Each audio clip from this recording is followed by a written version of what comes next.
അപ്പോൾ ഇന്ന് നമ്മൾ നോക്കാനായിട്ട് പോകുന്ന റീഡിംഗ് എന്ന് പറഞ്ഞു കഴിഞ്ഞാൽ നിങ്ങളുടെ പേഴ്സൻ്റെ അല്ലെങ്കിൽ നിങ്ങൾ ആ വ്യക്തിയുടെ മനസ്സിൽ ഇപ്പോൾ എന്താണ് എന്നുള്ളതാണ് നമ്മളിന്ന് നോക്കാനായിട്ട് പോകുന്നത്. ഏറെക്കുറെ നിങ്ങളുടെ പേഴ്സൺ അല്ലെങ്കിൽ മാനിഫെസ്റ്റേഷൻ ഒക്കെ ചെയ്യുന്നുണ്ട്. ആൻഡ് മാനിഫെസ്റ്റേഷൻ എന്ന് പറയുമ്പോൾ മാനിഫെസ്റ്റേഷൻ ടെക്നിക്സ് മാത്രമല്ല, ചില വ്യക്തികൾ ഇതിൽ എന്താ പറയുക, വിഷ്ണുമായ സ്വാമിയെ പ്രാർത്ഥിക്കുക, അല്ലെങ്കിൽ അത് നടന്ന് കിട്ടാൻ വേണ്ടിയിട്ട് എന്തെങ്കിലും കള്ളോ കോഴിയോ ഒക്കെ നേർച്ച നേർന്നതായിട്ടോ അല്ലെങ്കിൽ ഇത്ര പൈസ ഒഴിഞ്ഞു വെക്കുന്നതായിട്ടൊക്കെ ഇവിടെ കാണിക്കുന്നുണ്ട്. അത് മേ ബി നിങ്ങളായിരിക്കാം. ഏറെക്കുറെ നിങ്ങളുടെ പേഴ്സൻ്റെ എനർജീസിൽ നിന്നുമാണ് എനിക്ക് കിട്ടിയിട്ടുള്ളത്. നിങ്ങളും മേ ബി അത് ചെയ്യുന്നുണ്ടായിരിക്കാം. ഏതെങ്കിലുമൊക്കെ ഒരു ഗോഡിനെ പ്രാർത്ഥിക്കുക, കുറച്ച് കുട്ടിച്ചാത്തൻ അല്ലെങ്കിൽ അങ്ങനത്തെ ഉള്ള രീതിയിലേക്കൊക്കെ എനിക്കിവിടെ കാണിക്കുന്നുണ്ട്. പ്രയർ നന്നായിട്ട് ഇവിടെ കാണിക്കുന്നുണ്ട്. കുറേ പേർക്കൊക്കെ ഇവിടെ ഒരു നോ കോൺടാക്ട് സിറ്റുവേഷനിലായിരിക്കണം. ഇൻസെക്യൂരിറ്റീസ് നന്നായിട്ട് കാണിക്കുന്നുണ്ട് നിങ്ങളുടെ ഒരു റിലേഷൻഷിപ്പിൽ. ആൻഡ് ആ ഒരു പേഴ്സൻ്റെ മനസ്സിൽ വല്ലാത്ത ഒരു കുറ്റബോധം അല്ലെങ്കിൽ ഒരു ഗിൽറ്റി ഫീലിങ്സ് കാണിക്കുന്നുണ്ട്. ഏറെക്കുറെ ഈ ഒരു പേഴ്സൺ നിങ്ങളെ ഒരു സമയത്ത് അവോയ്ഡ് ചെയ്തിട്ടുണ്ടായിരിക്കണം. ഏറെക്കുറെ നിങ്ങളുടെ അല്ലെങ്കിൽ നിങ്ങളുടെ ഒരു കോളിനും മെസ്സേജിനും ഒക്കെ റെസ്പോൺസ് ചെയ്യാതെ ഏറെക്കുറെ അങ്ങനെ അവോയ്ഡ് ചെയ്ത് നിന്നൊരു ടൈം ഉണ്ടായിരിക്കണം. ആൻഡ് തേർഡ് പാർട്ടിയിൽ കുറേയൊക്കെ കണക്റ്റഡ് ആയിട്ട് നിന്ന കുറച്ച് പേരുടെ ഇതിൽ കാണിക്കുന്നുണ്ട്. പക്ഷേ അതിൽ നിന്നൊക്കെ ഏറെക്കുറെ അവർക്കൊരു പണി കിട്ടിയതായിട്ടും കാണിക്കുന്നുണ്ട്. അതിലവർ വളരെയധികം ഗിൽറ്റി ഫീലിങ്സോട് കൂടിയിട്ട് നിൽക്കുന്നതായിട്ട് കാണിക്കുന്നുണ്ട്. ഇതിൽ കുറേയൊക്കെ വ്യക്തമാവുന്നത് അവരുടെ മനസ്സിലിപ്പം നിങ്ങളോടുള്ള ഒരു റിലേഷൻഷിപ്പ് റീജോയിൻ ചെയ്യണം എന്നുണ്ട്. പക്ഷേ അത് ചെയ്ത് കഴിഞ്ഞാൽ ഇനിയുള്ളൊരു ഫ്യൂച്ചറിലേക്ക് ഏറെക്കുറെ ബ്ലോക്കേജസും തടസ്സങ്ങൾ ഉണ്ടാകും എന്നുള്ളൊരു കാര്യം അവരുടെ മനസ്സിൽ നിൽക്കുന്നുണ്ട്. കാരണം നമ്മളുടെ ഒരു കാര്യത്തിൽ ഒരു ചെറിയൊരു കല്ലുകടി ഉണ്ടായിക്കഴിഞ്ഞാൽ പിന്നെ മുമ്പോട്ടുള്ള ഒരു കാര്യത്തിലേക്ക് എപ്പോഴും അതിങ്ങനെ റിഫ്ലക്റ്റ് ചെയ്തുകൊണ്ടിരിക്കും. അപ്പോൾ ആ ഒരു കാര്യത്തിൽ അവർക്ക് നല്ല ഒരു എന്താ പറയുക ടെൻഷൻ ഉണ്ടെന്ന് വേണമെങ്കിൽ പറയാം. എന്താ പറയുക, നിങ്ങൾ അവരെ ഏറെ ഒരു കാര്യത്തിൽ ഫോർഗീവ് ചെയ്യുമോ എന്ന് നിങ്ങളും അവരെ ഒരുപാട് കാര്യത്തിലൊക്കെ വേദനിപ്പിച്ചിട്ടുള്ളതായിട്ട് കാണിക്കുന്നുണ്ട്. അതൊക്കെ അവർ ഫോർഗീവ് ചെയ്ത് കഴിഞ്ഞു, അതായത് ക്ഷമിച്ചു കഴിഞ്ഞു എന്ന് കാണിക്കുന്നുണ്ട്. പക്ഷെ അവർ ചെയ്ത കാര്യങ്ങൾക്ക് നിങ്ങൾ ഇനി ക്ഷമിക്കുമോ? ക്ഷമിക്കാൻ പറ്റാത്ത എന്തെങ്കിലും അല്ലെങ്കിൽ നിങ്ങളെ മനസ്സിനെ മുറിവേൽപ്പിക്കുന്ന തരത്തിലുള്ള പ്രശ്നങ്ങൾ നിങ്ങൾക്കിടയിൽ ഉണ്ടായിട്ടുണ്ടായിരിക്കണം.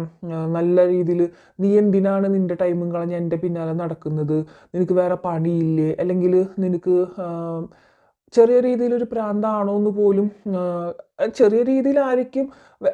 പുറമേ ഉള്ളവർക്ക് നോക്കുമ്പോൾ നിനക്കെന്താ പ്രാന്താണോ, നിനക്ക് തലയ്ക്ക് വട്ടാണ്, നിനക്ക് തലയ്ക്ക് അസുഖമാണ്, നീ പോയി ചികിത്സിപ്പിക്ക്, അങ്ങനെയൊക്കെ എന്തെങ്കിലുമൊക്കെ പറഞ്ഞിട്ടുണ്ടായിരിക്കണം.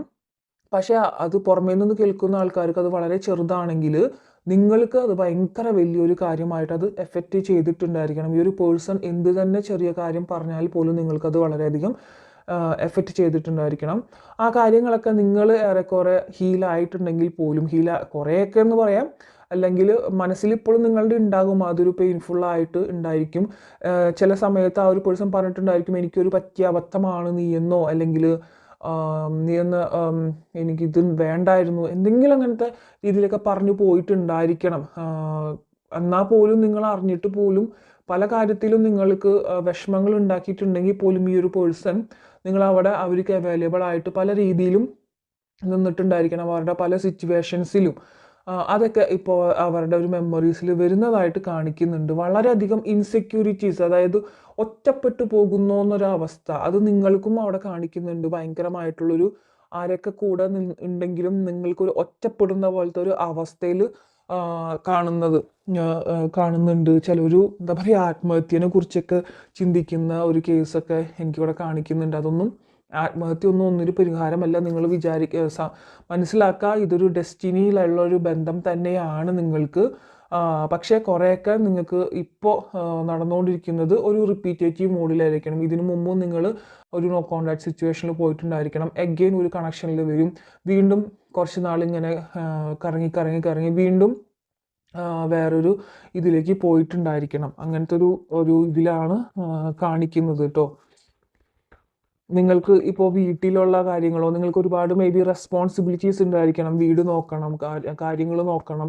പക്ഷെ അതൊന്നും നിങ്ങൾക്ക് എന്താ പറയുക മനസ്സറിഞ്ഞ് ചെയ്യാൻ പറ്റാത്ത ഒരു അവസ്ഥയിലാണ് ഇവിടെ ഇപ്പോൾ കാണുന്നത്. ഒന്നിനും ഒരു ഇൻട്രസ്റ്റ് ഇല്ലാത്ത ഒരു അവസ്ഥയിലാണ് നിങ്ങളുടെ ഒരു എനർജി കുറേ ഒക്കെ നിൽക്കുന്നത്. ഇവിടെ നിങ്ങൾ അറിയാത്ത പല കാര്യങ്ങളും ഈ ഒരു വ്യക്തിയെ കുറിച്ച് നിങ്ങൾ എന്താ പറയുക, പല കാര്യങ്ങളും ഈ ഒരു വ്യക്തിനെ കുറിച്ചിട്ട് ഇവിടെ ഹൈഡിങ് ആണെന്നാണ്. എഗെയിൻ ദ ഫെയ്ത്ത്, ഡെസ്റ്റിനി, ഇതൊരു വിധി അല്ലെങ്കിൽ ഡെസ്റ്റിനി എന്ന് വേണമെങ്കിൽ പറയാം. ഏറെക്കുറെ പ്രേക്ഷകർക്കും ഇതൊരു വിധിയാണ് അല്ലെങ്കിൽ നിങ്ങളുടെ ഡെസ്റ്റിനിയിലുള്ളൊരു കാര്യമാണ് ഈ ഒരു റിലേഷൻഷിപ്പ് എന്ന് എന്തായാലും കാണിക്കുന്നുണ്ട്. കുറേ പേര് ഇവിടെ പ്രയർ തന്നെ ചെയ്യുന്നുണ്ട് കേട്ടോ. ഈ ഒരു റിലേഷൻഷിപ്പിൻ്റെ ഒരു നല്ല ഒരു എന്താ പറയുക, പണ്ടത്തെ പോലത്തെ ഒരു ടോക്സിസിറ്റി നിറഞ്ഞത് അല്ലാതെ നിങ്ങൾക്കൊരു നല്ല ഒരു കാര്യത്തിലേക്ക് എത്തണം. പണ്ടത്തെ പോലെ നിങ്ങൾ സ്റ്റാർട്ടിങ്ങിൽ എങ്ങനെയായിരുന്നോ അതേപോലെ ആ ഒരു റിലേഷൻഷിപ്പിൻ്റെ ആ ഒരു അങ്ങനെ വരണം, എനർജിയിൽ വരണം എന്ന് ആഗ്രഹിച്ചു കൊണ്ടൊക്കെ കുറേ പേര് പ്രാർത്ഥിക്കുന്നത് കാണിക്കുന്നുണ്ട്. ആൻഡ് ഇവിടെ എനിക്കൊരു വ്യക്തമായ കാര്യം, ആ ഒരു പേഴ്സണെ കുറിച്ച് നിങ്ങളുടെ മുമ്പിൽ ഏറെക്കുറെ പല കാര്യങ്ങളും ഇനിയും വ്യക്തത വരാനുണ്ട്. ആ ഒരു പേഴ്സൺ നിങ്ങളുടെ അടുത്ത് മുഴുവനും കാര്യങ്ങൾ പറഞ്ഞിട്ടില്ല. എന്തായാലും നിങ്ങളറിയാത്ത കുറച്ച് കാര്യങ്ങളും കൂടി ആ ഒരു പേഴ്സൺ ഉണ്ട് എന്നിവിടെ വ്യക്തമായിട്ട് പറയുന്നുണ്ട്. അതെന്താണെന്ന് ഇതിലൂടെ നമുക്ക് പറയാൻ പറ്റില്ല. ആൻഡ് ഇവിടെ ഞാൻ പറഞ്ഞ ഫെയ്ത്താണ്.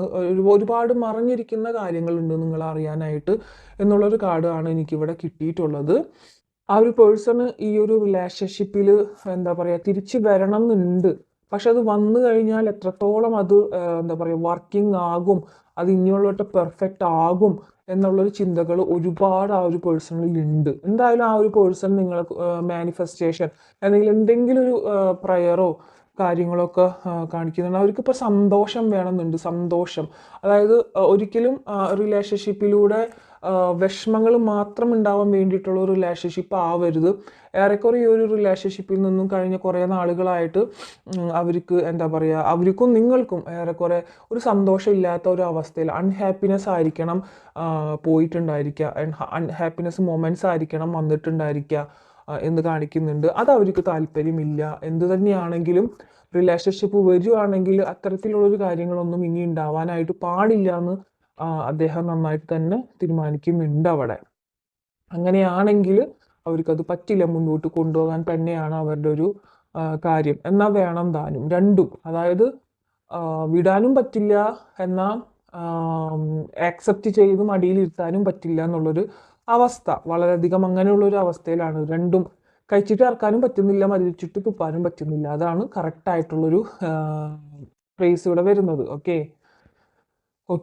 ആക്സെപ്റ്റൻസ്. അവർ ഞാൻ ഇവിടെ ഈ ഒരു റിലേഷൻഷിപ്പിൽ മുന്നോട്ടേക്ക് വന്നു കഴിഞ്ഞാൽ അവിടെ ഒരു ആക്സെപ്റ്റൻസ് ഉണ്ടാകുമോ എന്നുള്ളൊരു, അവർ കുറേയൊക്കെ ഓവർ തിങ്കിങ് ചെയ്യുന്നുണ്ട്. ഇപ്പോൾ അവർ എന്ത് വർക്ക് ചെയ്യുകയാണെങ്കിലും നിങ്ങൾ എന്ത് ചെയ്തോളൂ, ഇപ്പോൾ സ്ത്രീകളാണെങ്കിൽ കുക്കിംഗ് ചെയ്തുകൊണ്ടിരിക്കുമ്പോൾ പോലും തിങ്കിങ് മൊത്തം അവരെക്കുറിച്ചായിരിക്കണം കാര്യങ്ങൾ പോയിക്കൊണ്ടിരിക്കുന്നത്. ഇപ്പോൾ അവർ ഇപ്പോൾ എന്തൊക്കെ ചെയ്യും, കുറേയൊക്കെ കണക്ടിവിറ്റി അവിടെ കാണിക്കുന്നുണ്ട്. അവർ എന്തൊക്കെ ചെയ്യുന്നതാണെങ്കിലും അവർ ഇടയിൽ നിങ്ങളെക്കുറിച്ചുള്ള മെമ്മറീസുകളൊക്കെ അവർക്ക് വരുന്നുണ്ട്.